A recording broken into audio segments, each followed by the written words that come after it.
Pak Man. Selamat pagi. Ya, pada saat ini Pak Man, saya ingin bercakap-cakap dengan Pak Man tentang beberapa kasus dan saya membutuhkan pendapat dari Pak Man. Dari kasus yang pertama, ada Ibu Tati, dia seorang guru kelas 5, anggaplah dia merupakan rekannya Bapak. Dan di saat dia mengajar, Ibu Tati ini sangat disiplin, tapi juga galak. Tetapi di sisi lain, nilai dari murid-muridnya selalu dia berikan bagus. Suatu kali dia menghukum seorang murid perempuan. Dia menyuruh murid tersebut, mungkin karena tidak mengerjakan tugas, murid tersebut keluar kelas dan berlutut di atas bebatuan. Dan saat itu panas terik. Kalau Paman saat itu melihat posisi dari kejadian tersebut, apa yang Paman mau buat? Apakah Paman dapat menginterupsi di saat itu atau bagaimana? Mohon pendapat Paman. Ya, terima kasih atas pertanyaan yang Pak Frans berikan. Menurut saya, Pak, menghukum itu boleh. Ya. Cuma dari teks tadi, sepertinya hukum yang Ibu Tanti lakukan kepada siswa sudah sangat keras, ya, karena di zaman sekarang ini siswa itu sudah dilindungi oleh hukum. Ketika nanti ada laporan kepada orang tua siswa dengan bukti-bukti yang didapat, bisa-bisa Ibu Tanti itu akan terjerat hukum. Nah, yang kedua, pertanyaan itu, apakah saya akan menegur atau bagaimana? Ya, saya akan menjawabnya, Pak. Jadi, untuk Ibu Tanti nanti, saya tidak akan menegur pada saat dia menghukum anak-anak. Tetapi, ketika dia selesai menghukum, ya, saya akan berbicara sedikit dengan Ibu Tanti, mungkin pada jam istirahat atau jam pulang. Akan berbicara supaya nanti ketika menghukum siswa jangan terlalu keras. Karena ingat, di sini siswa sudah dilindungi oleh hukum. Nah, siswa yang dihukum itu, saya juga akan berbicara kepada siswa yang dihukum. Tapi ketika di luar jam sekolah atau jam istirahat, saya akan tanya apa salahnya, ya. Terus saya akan memberi arahan supaya dia tidak melakukan kesalahan yang sama lagi. Ya. Sekian, Pak. Oke, terima kasih Paman.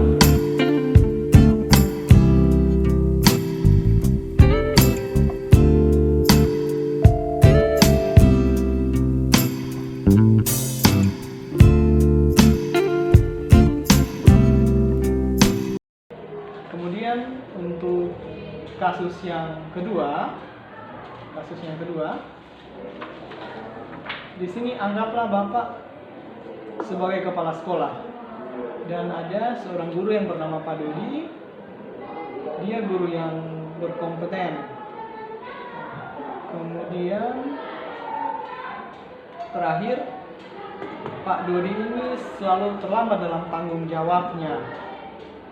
Ada beberapa kesalahan yang dia buat. Dan akhirnya sekolah memutuskan untuk tidak memperpanjang kontrak dari Pak Dodi. Pak Dodi ini dia terima. Kemudian dia mencari pekerjaan yang baru. Dan di sini dia mendapatkan peluang di sekolah lain.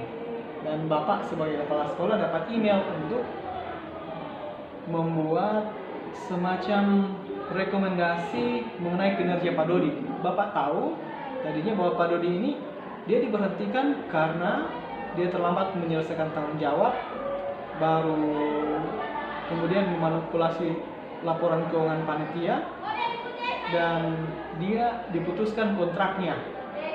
Tetapi di sisi lain, Pak Dodi ini adalah seorang ayah. Dia memiliki istri dan tidak bekerja, dan ada anaknya 3 yang masih kecil-kecil. Di sini apakah Pak Man akan mengisi sebagai kepala sekolah akan mengisi form tersebut dengan fakta-fakta apa adanya atau membuat sedikit lebih baik dari fakta-fakta tersebut, dan apa yang menjadi bahan pertimbangan ketika Pak Man melakukan itu. Artinya Pak Man pasti tahu ketika Pak Man melaporkan apa adanya, dia pasti tidak akan diterima. Tapi kalau Pak Man mengisi form dengan menaikkan sedikit lebih baik dari fakta yang terjadi, maka kemungkinan besar ia akan diterima. Menurut Pak Man bagaimana soal kasus 2 ini? Ya. Untuk kasus Pak Dodi, karena kasus yang Bapak Dodi lakukan ini ya begitu berat, sekarang saya akan memanggil, saya sebagai kepala sekolah akan memanggil khusus Pak Dodi menghadap sama saya, menanyakan, mencari tahu kebenaran. Ketika Pak Dodi sudah akui apa kesalahan yang dia lakukan, saya akan mempertimbangkan dengan pemutusan kontrak. Karena alasannya karena beliau mempunyai istri yang tidak bekerja dan ada 3 orang anak yang Pak Dodi biayai. Di sini posisinya Pak Dodi sudah diputuskan kontrak oleh yayasan, dan dia membutuhkan rekomendasi. Di rekomendasi itu kira-kira apa yang Pak Man akan tuliskan jika Pak Man sebagai kepala sekolah? Untuk mengisi rekomendasi, karena mengingat juga Pak Dodi mempunyai istri yang tidak punya kerja dan masih membiayai 3 orang anak. Jadi untuk mengisi form, untuk mengisi data agar dia diterima di tempat kerja lain, saya akan memberikan suatu jawaban atau yang memang yang harus Pak Dodi perlukan. Saya akan meningkatkan sedikit kinerja apa yang Pak Dodi buat di sekolah. Saya akan sedikit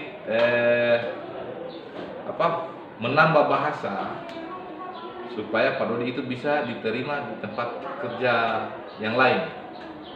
Ya, hanya itu. Terima kasih Pak Man.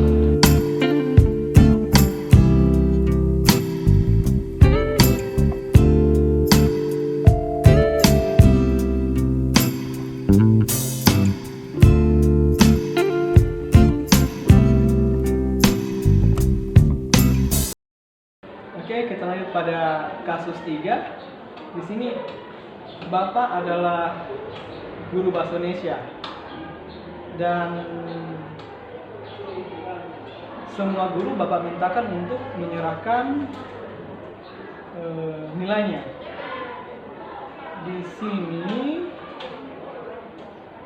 ada kepala sekolah yang baru bertugas di sekolah dan beliau secara tegas menyatakan kalau nilai rapor itu jangan ditambah-tambah. Padahal Bapak tahu bahwa syarat untuk diterima di perguruan tinggi negeri lewat jalur rapor, nilai rapornya harus baik. Di sini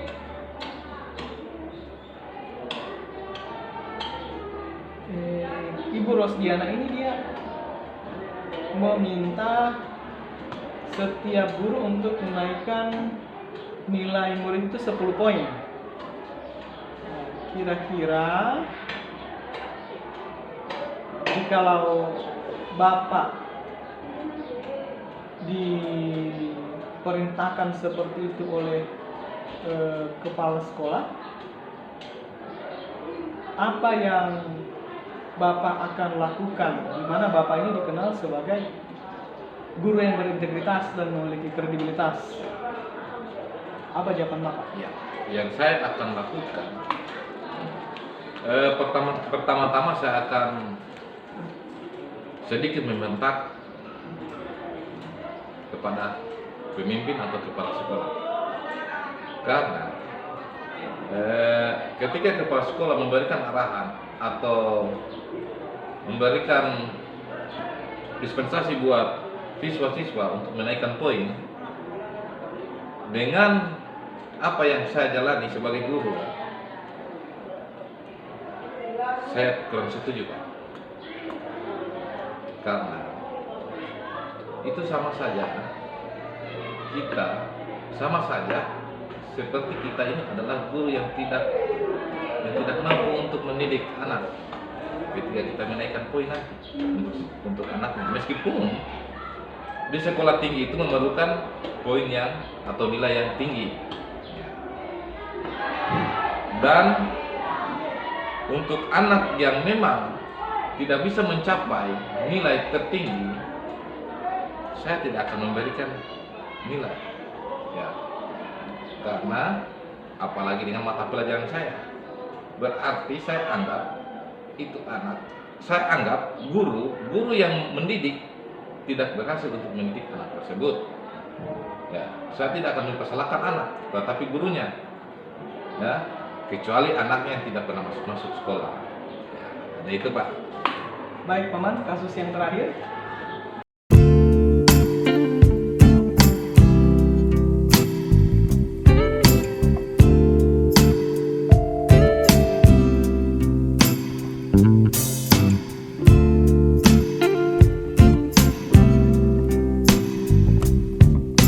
Pak Buniman merupakan guru matematika di suatu SMP, dan dia guru yang rajin, sabar, dan penyayang.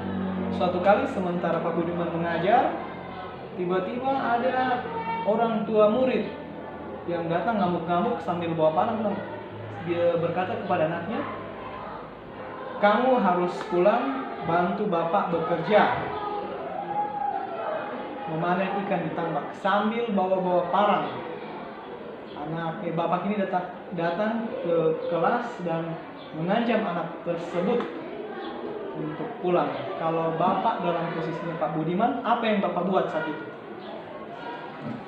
Kalau saya dalam posisinya Pak Budiman, karena Pak Budiman adalah seorang petani, ya tadi, atau Pak Budiman guru. Dia guru sementara mengajar. Ya. Kemudian tiba-tiba datang orang tua murid yang manggil anaknya untuk pulang, dan dia ini bawa-bawa parang untuk panggil anaknya. Ya, sebagai guru, sebagai Pak Budiman, saya akan memanggil orang tua tersebut dengan sopan, dengan baik, dan saya akan membawa ke ruangannya saya, duduk bercerita sambil ngopi, sambil merokok, atau memang pada saat itu orang tua murid itu merokok, silakan merokok sambil ngopi, dan saya akan menjelaskan sedikit. Dan maksud dari penjelasannya saya itu, saya tidak akan memberikan anak tersebut untuk mengikut bapaknya, untuk pergi membantu bapaknya. Nah, kedua, seorang orang tua murid itu tadi itu sudah melakukan pelanggaran keras sebenarnya. Ya. Kalaupun memang nanti pada saat saya ajak bicara baik, orang tua murid tetap berkeras dan mengangkat parang, mau tidak mau, Pak, saya akan menelpon polisi. Ya. Tetapi kalau masih bisa diajak untuk baik, untuk berbicara baik, Pak, kami akan selesaikan secara baik-baik. Ya, saya kira. Terima kasih banyak, Paman. Terima kasih atas waktunya. Selamat siang. Selamat siang.